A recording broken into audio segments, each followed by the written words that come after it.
Iran's supreme leader announces 3 demands before ending war. The man who now controls the most dangerous government on earth just ended 4 days of silence. And his first words were not a call for peace. They were a declaration of war on a global scale. He didn't just reject a ceasefire, he laid out 3 demands that make peace absolutely mathematically impossible. If you care about gas prices, your retirement account, or the possibility of World War III, you need to understand what he just said. I'm going to break down his exact words, the 3 conditions that Washington can never accept, and show you why this conflict is now locked into a far more dangerous phase. But first, let's set the scene, because the way he communicated is just as chilling as what he said. For 96 hours, the world watched and waited. Iran's new supreme leader, Mojtaba Khamenei, appointed on March 8th after his father was killed in a U.S.-Israeli strike, was nowhere to be seen. No video message, no press conference, not a single public word. At his own succession rally in Tehran, supporters stood in a crowd holding photographs of him, because there was nothing else to hold. The silence was deafening, and in geopolitics, silence is often a statement itself. Then today, Thursday, March 12th, he finally spoke, but not in person. His statement was read by a state TV anchor, a pre-recorded message from a man who is wounded, in hiding, and has not been seen on camera since the strike that killed his father, his mother, his wife, and his son. Every word in that statement is now being processed by intelligence agencies and world capitals with extreme alarm. Let's walk through exactly what he declared point by point, because the headlines don't capture the full weight of it. Number 1, the Strait of Hormuz. He didn't just say it's closed, he called it, and I'm quoting directly, a tool to pressure the enemy. This is not a temporary military tactic. This is now official policy. The strait is a weapon to be used for as long as Iran deems necessary. Number 2, U.S. bases. He issued an ultimatum to every Gulf Arab state: shut down all U.S. military bases on your soil immediately. And if you don't, he said, and again I'm quoting, those bases will be attacked.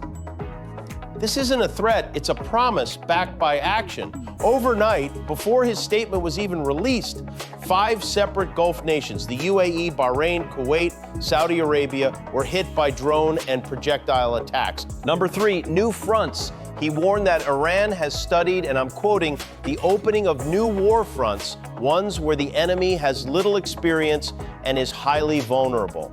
He didn't specify where, he didn't give details. That vagueness is the message. He's telling Washington, you don't know where the next escalation is coming from. And finally, number 4, the ceasefire conditions. This is the most critical part.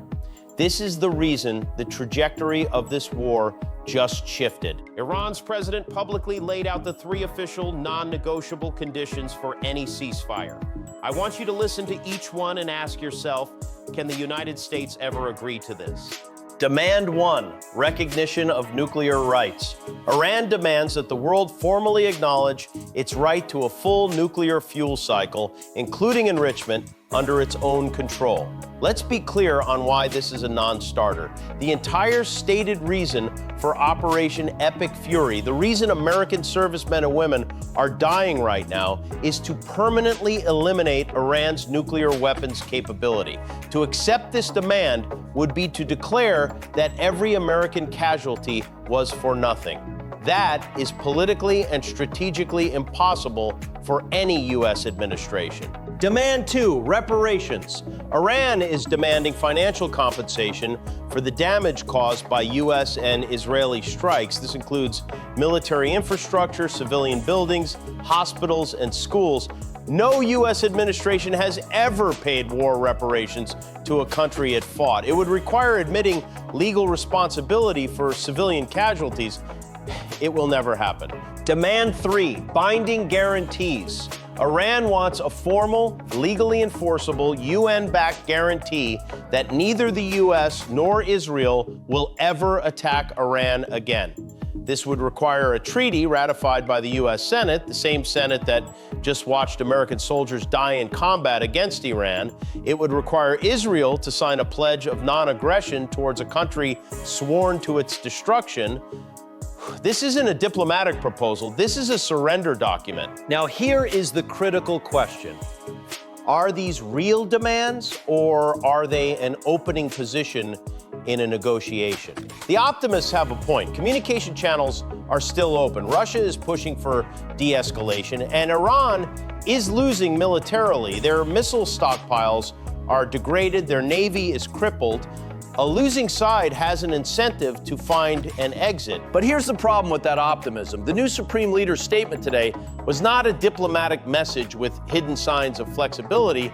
It was a statement of pure defiance designed for a domestic audience that has watched its capital bombed and its children buried. And more importantly, analysts now believe Mojtaba Khamenei does not have the final say. The IRGC, the Revolutionary Guards, are now in total control. They don't negotiate through him, they govern through him. This isn't just a geopolitical story happening far away. It is already in your wallet. Following today's statement, oil jumped back above $100 a barrel. If the Strait of Hormuz closure continues, analysts project oil could hit $150. That means $5.50 to $6 a gallon gas in the U.S. Your groceries are next. Qatar, a major fertilizer producer, has already curtailed production. 30% of the world's ammonia supply is at risk. American farmers are about to start planting season. If fertilizer prices stay high, the harvest this fall will be smaller, and your grocery bill this winter will be higher. And your retirement account? JP Morgan has warned of a potential 10% market decline. The S&P 500 is already down over 7% since the war began. Exhale sharply. So where are we right now? We are on day 13 of this war. The new leader of Iran has just declared the primary global oil choke point a permanent weapon. He has threatened every U.S. base in the region. He has laid out peace conditions that cannot be met. The next 72 hours are critical. Watch for the U.S. Central Command briefing tonight. Listen for any mention of mine-clearing operations. That's the first real step to reopening the strait. Watch the Lloyd's of London War Risk Committee on Friday. If insurance premiums stay high, commercial ships aren't moving no matter what politicians say. And watch for a response or lack thereof to the U.S. proposals sent to Tehran on Tuesday. Silence this weekend means the diplomatic window is slamming shut. The man who now holds the keys to this conflict is wounded, invisible, and empowered by a military apparatus that sees negotiation as weakness. Today, he told the world he is not done, and because of what he said, this war is no longer moving toward a conclusion. It is moving toward a longer, more complex, and far more expensive phase. I'll be here the moment anything breaks.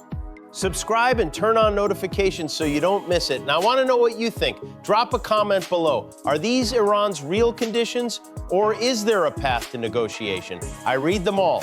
We'll be right back.